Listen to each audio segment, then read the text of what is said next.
Eh, Muy bien, amados hermanos y hermanas, ya solo nos faltan algunos aspectos en esta línea de introducción a la Biblia. Ya nos hace falta solamente eh, el tema de hoy, que es la canonización y posiblemente de la Biblia, y la próxima semana la credibilidad de las escrituras. Solo quiero darles un bosquejo porque tal vez a usted le parezca un poquito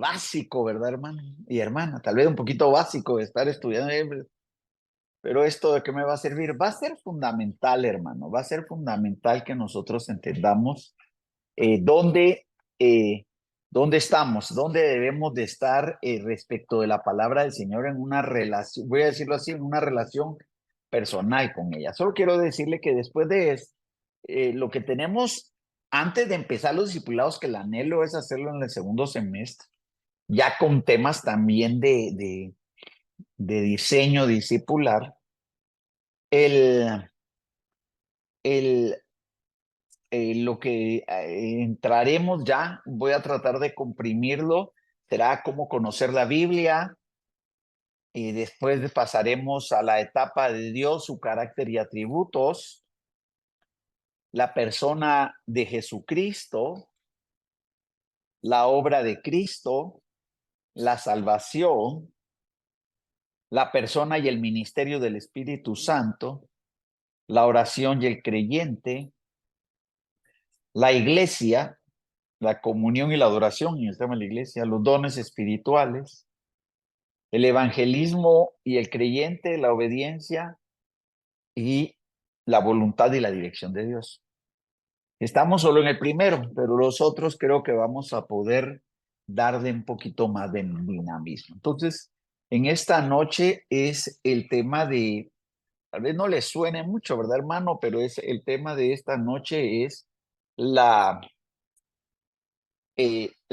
canonización de la Biblia. Le sonará un poquito eh, católico esto, pero ahora en un momento se lo voy a explicar. Si quieres, solo tomemos de base el libro de Efesios,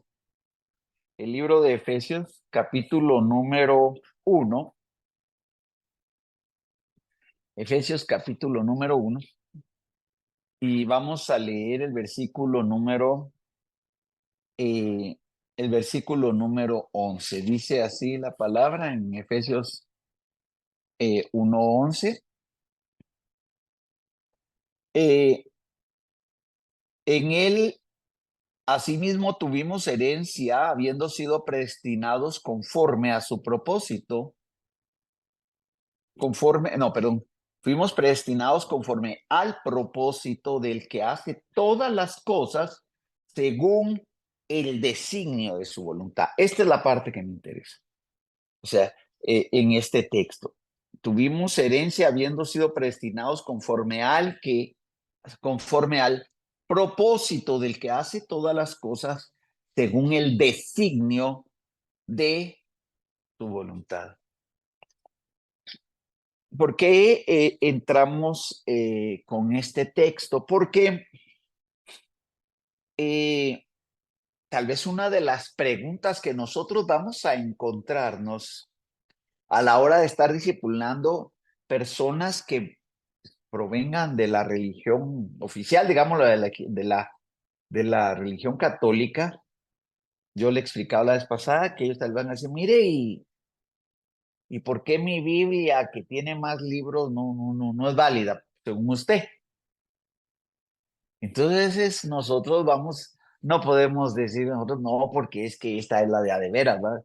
Tenemos que tener la suficiencia de poder responder en base a la Biblia. Entonces, eh, el término canon, la palabra canonización, que es de lo que vamos a hablar esta noche, el término canon eh, eh, es una palabra griega que significa caña o vara. Eso es lo que significa la palabra griega canon, caña o vara. Y aparece 3 veces en el Nuevo Testamento la palabra, y básicamente, no le voy a dar los textos, pero está establecida como, o reconocida en ese tiempo como una regla o una medida, a eso se refiere. O sea, la palabra griega, las 3 veces que se usa en el Nuevo Testamento, las utiliza Pablo como hablar de una regla moral o de una medida. Entonces, la canonización de la Biblia a lo que nos referimos es a la regla de qué libros fueron aceptados como inspirados divinamente y que conforman lo que es el grupo de libros, de los 66 libros que la iglesia contemporánea, nosotros los consideramos de autoría divina, aunque inspiró hombres ungidos para escribirlo. Ahora, entonces, en esto nosotros tenemos que tener la capacidad de responder, porque alguien nos pudiera preguntar, ¿y por qué solo esos 66 libros? Y nosotros pues, tenemos que tener algún grado de conocimiento, no solo bíblico, sino histórico para responder. Eso es muy importante, no solo es el conocimiento bíblico, que hoy le voy a dar los versos, sino que también qué pasó, ¿verdad? ¿Cuándo su Biblia vino a ser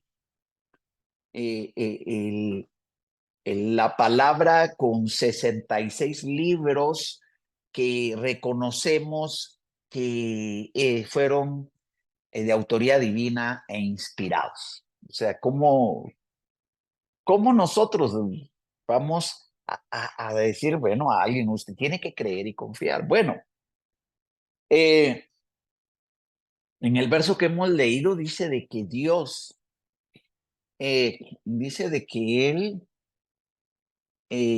hace conforme al propósito, dice ahí, predestinados conforme al propósito del que hace todas las cosas según el designio de su voluntad. O sea, la palabra nos llegó ahí tenemos el verso, porque Él lo hace según el designio de su voluntad.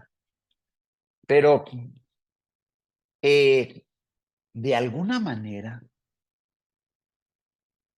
nosotros debemos de saber cómo se conformó este canon, esta medida de 66 libros, 39 del Antiguo Testamento y 27 del Nuevo, que fueron de las preguntas principales. Bueno, para que podamos ir rápidamente, le voy a decir que a través de los años, desde el primer siglo, lo que llamamos iglesia primitiva, se establecieron 3 criterios para poder dar esta canonicidad de las escrituras. O sea, para entender que son la medida, la regla de inspiración divina. Entonces, dentro de otros criterios que se tuvieron, le voy a compartir eh, el 3 y algunos más que hemos de entender en esta noche. Primero, debemos de entender de que la iglesia reconoció que que el libro tenía que haber sido escrito por un siervo con un testimonio ampliamente aceptado entre los contemporáneos de su tiempo, ¿verdad? El, de alguna manera, tenemos que entender que esta conformación de la escritura, para principiar, por nombre tenía que ser reconocido el siervo de forma general en la iglesia de aquel tiempo. Para el Nuevo Testamento, por ejemplo, tenían que saber quién era Marcos, el que escribió el Evangelio, ¿verdad? Que Marcos, usted sabe que no fue de los 12 del Señor Jesucristo, sino Marcos fue más o menos el apoyo y ayuda primero de Pablo y posteriormente se entiende históricamente que fue el apoyo de Pedro y quien escribió. Por eso es de que a Marcos le llaman el Evangelio de Marcos, le llaman el Evangelio de Pedro, porque lo escribió Marcos. Pero Marcos en un momento dado fue ayuda de Pedro. Entonces, pero a Marcos se le reconocía, o a Lucas, que hizo el Evangelio como el médico amado y que fue discípulo y acompañante de Pablo. Y bueno, si nosotros seguimos de esa manera, tanto en el Nuevo como en el Antiguo Testamento, por ejemplo, tenemos quien escribió el Pentateuco, Moisés, ¿verdad?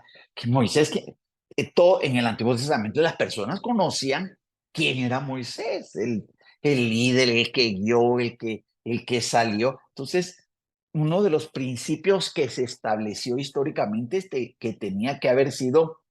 eh, tenía que haber sido escrito por alguien, una persona, un profeta, un ministro, un enviado con testimonio y reconocimiento de su tiempo como alguien de Dios, ¿verdad? Esas eran de las bases que se tomaron para darle, voy a decir esto algo muy claro 2, 3 veces. No fue que la iglesia votara para este libro, si les parece, levanten la mano. No, tuvo que haber sido reconocimiento el que se tomaba de aquello que había sido inspirado, o sea, ellos lo reconocían. Entonces, dentro de lo primero que se estableció, eh, quiero leerles un verso en la segunda carta de Pedro, segunda carta de Pedro, capítulo número 1 y versículo 20, dice así: entendiendo primero que ninguna profecía de la Escritura es de inspiración privada, porque nunca la profecía fue traída por voluntad humana, sino que los santos hombres de Dios hablaron siendo inspirados por el Espíritu Santo. Ahora, aquí hay un énfasis en la terminología. Los santos hombres de Dios hablaron siendo inspirados por el Espíritu Santo. ¿Cómo se le podía reconocer a una persona que es un santo hombre de Dios? Testimonio, ¿verdad? El reconoce, ¿verdad? O sea, la vida es un santo hombre de Dios, ¿verdad? Cuando habla de la profecía, habla de la escritura. Creo que ya ustedes, los que han estado conmigo en las enseñanzas, saben de que cuando hablamos de profecía no hablamos del don de la profecía, así dice el Señor. Estamos hablando de la escritura, ¿verdad? Entonces, testimonio. O sea, entonces, el primer criterio era que tenía que haber sido el escritor un siervo reconocido ampliamente en su época. Santo, hombre de Dios. Entonces, apunte ahí, es una autoría respaldada por el testimonio en 2 de Pedro 1, 20, 21. Segundo punto, criterio para el canon. Recuerde que estamos hablando de la canonización de la escritura.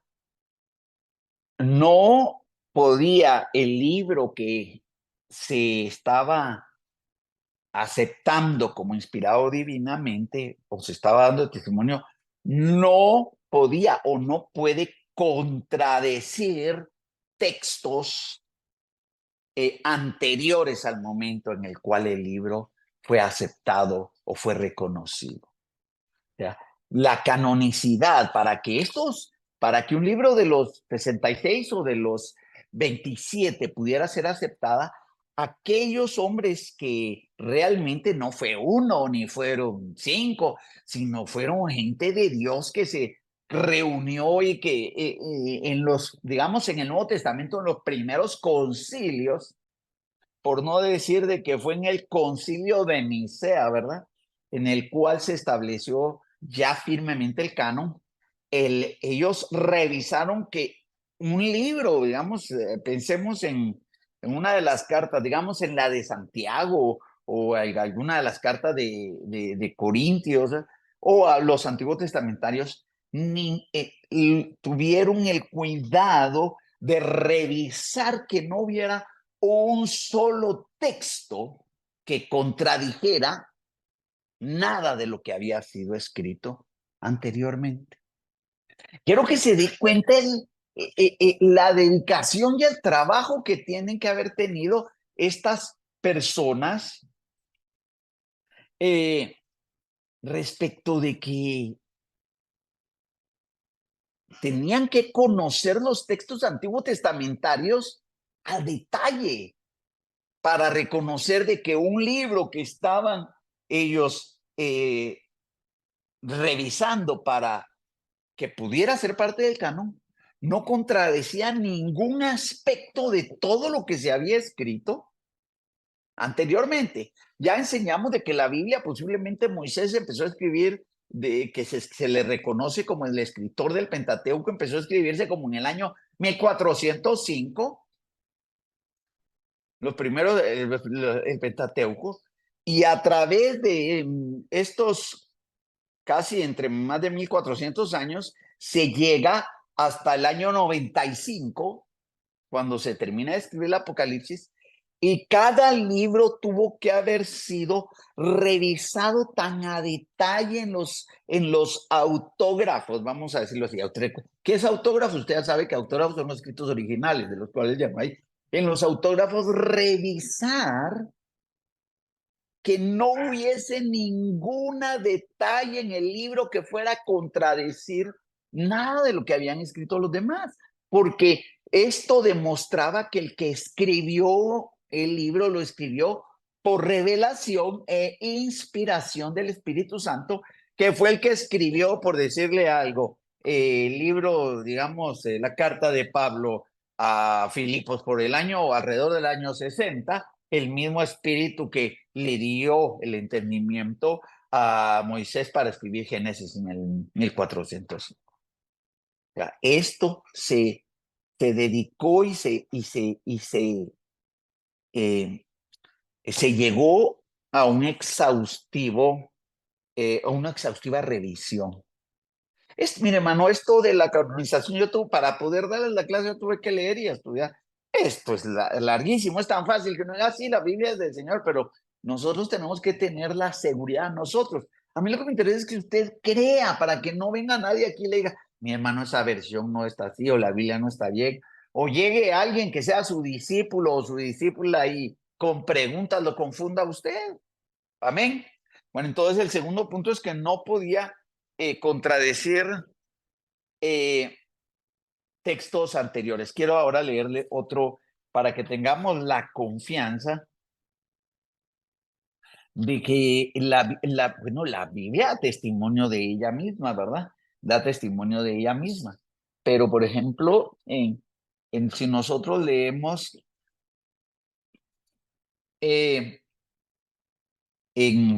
quiere apuntar, ya lo hemos leído antes, Primera de Pedro, ahora Primera de Pedro, capítulo 1 y versículo 23.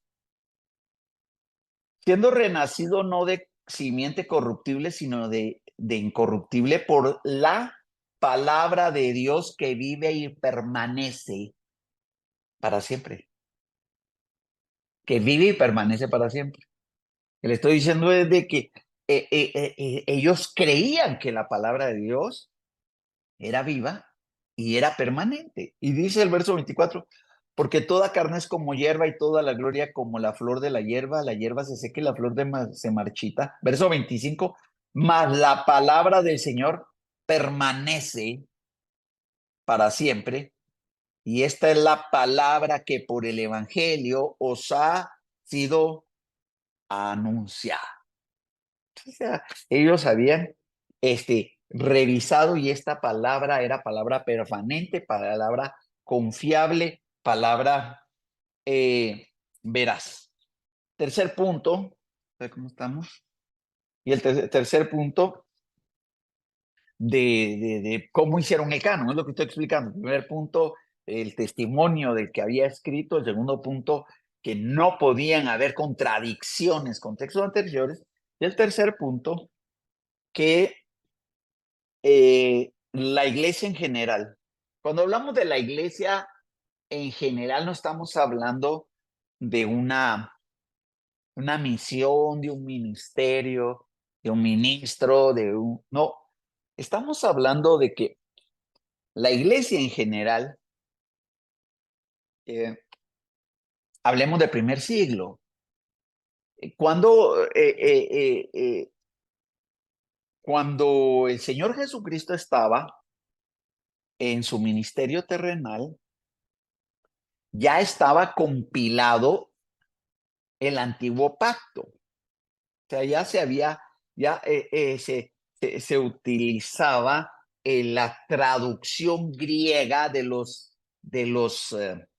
escritos hebreos de la Septuaginta. No vamos a, eso no se preocupe, que eso no va a quedar ahí, de la Septuaginta. Pero después vino el Nuevo Testamento, vino Pablo, y en el primer siglo se estaba inspirando los escritos, y debe usted saber de que el canon oficial de toda la Biblia, pero primordialmente de los 27 libros del Nuevo Testamento, queda reconocido más o menos entre el año 350 al año 400. Entre el 350 y el 400 es que se establece el canon oficial de 66 libros que nosotros tenemos ahora. Esto no ocurrió un día para otro, hermano y hermana. Debemos de entender de que el Señor muere, asciende, viene el Espíritu Santo y empieza el proceso de conformación de la iglesia, la conversión de Pablo. Usted sabe que el libro de los Hechos narra 30 años de la historia de la iglesia en el primer siglo, más o menos de cuando Jesucristo asciende, que será alrededor entre el 30 y el 35, hasta que Pablo muere más o menos entre el 66 y 67. Entonces, de alguna manera, ahí estaba la inspiración, ya se tenían los libros del Antiguo Testamento que se estaban ya se tenía un canon no último, no totalmente aceptado. Ese es el término, no totalmente aceptado. Y más o menos entonces entre el año 350 y 400, en algunos, creo que es en el concilio de Nicea, eh, eh, ya se establece el canon de 66. Y entonces, el último punto es de que la iglesia, ahora le estoy hablando de la iglesia del primer siglo, del segundo siglo, del tercer siglo. Le estoy hablando de que conforme esos años, la iglesia tuvo que reconocer la inspiración divina de cada uno de los libros. O sea, esto no significa de que la iglesia se reunió y que el liderazgo votó. Ya la iglesia venía dando testimonio, no era solo la iglesia de Cristo, ¿verdad? Habían muerto los apóstoles, muere Pablo en el 67, queda Juan hasta el 95, y después viene la historia después de los que se llamaron los padres apostólicos, y después vinieron los que llamaron los apologetas. No voy a entrar en esa historia porque no quiero que apunte nada de eso, porque no nos vamos a ir por ahí. Pero el punto es de que la iglesia no votó, ni decidió, sino reconoció qué libros, o sea, a través de estos 3 puntos es qué libros realmente se categorizaban como ah, inspirados divinamente y con toda autoridad celestial para confiar en ellos. Entonces, el, si usted quiere leer conmigo, voy a leerle un texto más de Deuteronomio. Vamos a ver cómo estamos con el tiempo, si todavía nos quedan unos minutos. Deuteronomio, Deuteronomio capítulo número 12 y versículo número, déjeme aquí que lo tengo. Deuteronomio capítulo número 12 y versículo, vamos a leer el versículo número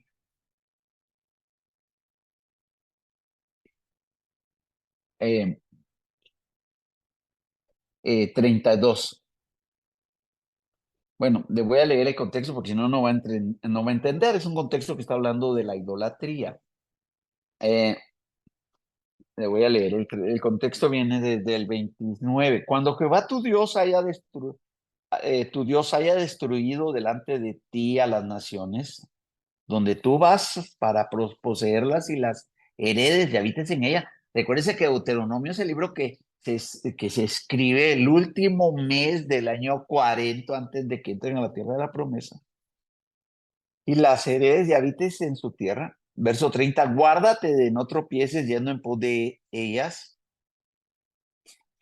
después de que sean destruidas delante de ti. Está hablando de las naciones, de las imágenes, y no preguntes acerca de sus dioses, diciendo de la manera que servían aquellas naciones a sus dioses, yo también las serviré. No harás así a Jehová tu Dios, porque toda cosa abominable que Jehová aborrece hicieron ellos a sus dioses, pues aún a sus hijos y a sus hijas quemaban en el fuego a sus dioses. Verso 32. Cuidarás de hacer todo lo que yo te mando, no añadirás a ello, ni de ello quitarás. ¿Cuál es el punto del texto? No puedes añadir, ni le puedes quitar a lo que Dios te está mandando que hagas. Ni puedes añadir, ni puedes quitar. Entonces, era la orden. Y entonces, cuando la iglesia termina de reconocer cuáles son los libros que han de quedar como inspirados divinamente, con plena autoridad celestial, como reconocidos como la voz de Dios a través de estos santos varones. Entonces se establece el canon. Entonces nosotros, ¿por qué? Le podría dar más textos, pero tal vez no, solo lo vamos a ir dejando ahí porque solo esto no lo apunte, solo se lo menciono, de que de alguna manera, para validar los libros, por ejemplo, antiguo testamentarios, Cristo habló de ellos en los evangelios, los libros para validar de que si fueran inspirados Cristo, hay textos donde Cristo habló de algunos de esos libros, los cito, y por ejemplo en el Nuevo Testamento, entre ellos, por ejemplo, Pedro reconoce los escritos de Pablo como escritos inspirados. Entonces, la forma en la que el canon de los 66 libros de la Biblia nuestra hoy se terminaron conformando, tuvieron estos, para resumir ya, tuvieron estas bases o estos 3 criterios. Y ya se los resumo. El testimonio de el siervo, el hombre, el ministro, el profeta, el testimonio contemporáneo de que era una persona de Dios. El segundo, que los textos revisados a través de el tiempo, por eso le dice que termina de establecerse el canon en el 350 de nuestra era, los textos no podían contradecir en nada todos los escritos que se habían inspirado anteriormente a través de, ya dijimos, casi 1600 años. Y tercero, cuando se juntaba la iglesia o la iglesia se juntó según el tiempo en el cual el libro fue revisado, autorizado, porque fue a través de años, como no se escribieron todos al mismo tiempo, y la iglesia no votó, sino reconoció la autoría inspiracional y divina del libro que estaba en ese momento aceptándose. Ya es al final, en el 350, donde se compila y se da la palabra canon, significa caña, vara, regla o medida, y es ya en ese tiempo en el que se establece la medida de la palabra. Voy a ir dejando ahí, solo quería decirle de que el canon, entonces, según la demostración de la Biblia misma y del testimonio original, el canon se cerró. No hay más inspiración, no inspiración, no hay más ni inspiración ni revelación bíblica. No hay más.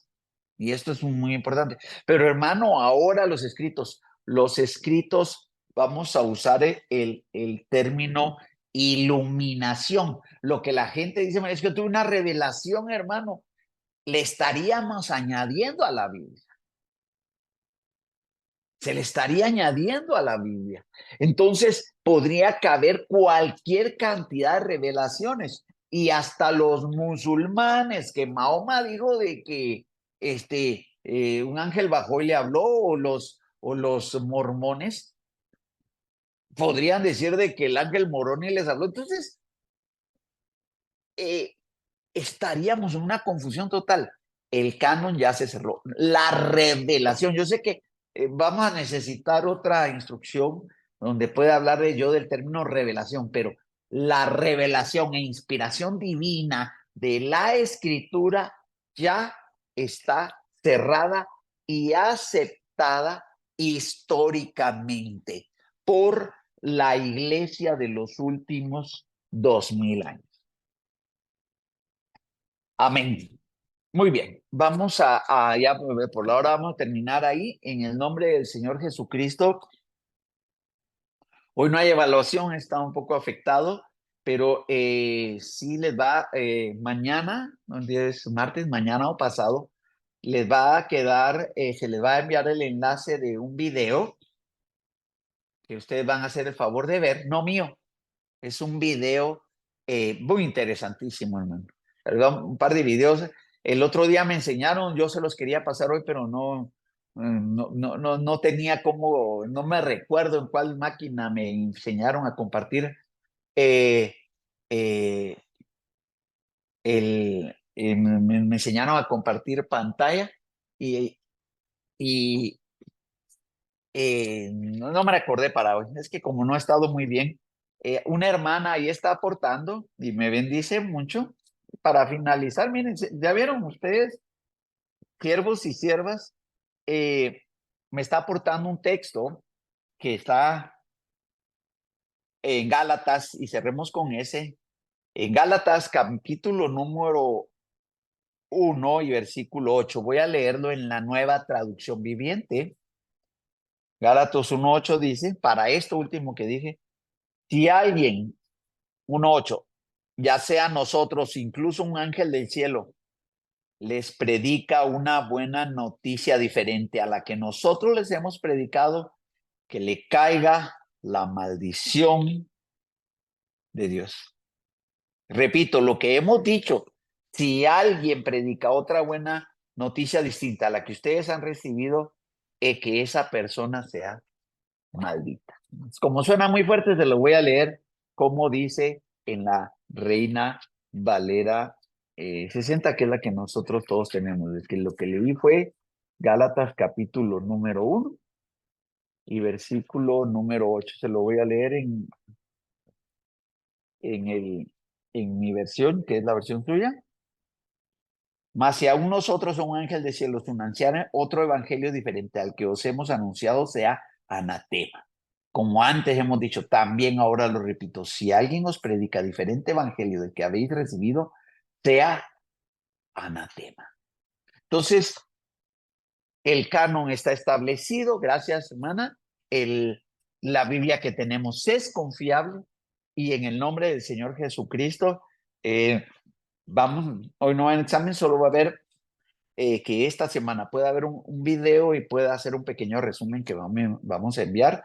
Y para esta semana, los que no se han examinado la comprobación de lectura, les vamos a tener ya la comprobación. Y los que pasaron o van a repetir, que ya hay un par de hermanos que dijeron que mejor repiten el módulo anterior, se comunican para estar en YouTube. Muy bien, hermanos, ya 8:39, los 40 minutos. Vamos a orar y quiero decirles de que la clase, después de que cerremos introducción a la Biblia, se va a poner más dinámica, porque no podemos ir tan lentos. Se va a poner más dinámica, pero nos va a ser de gran bendición. Amén.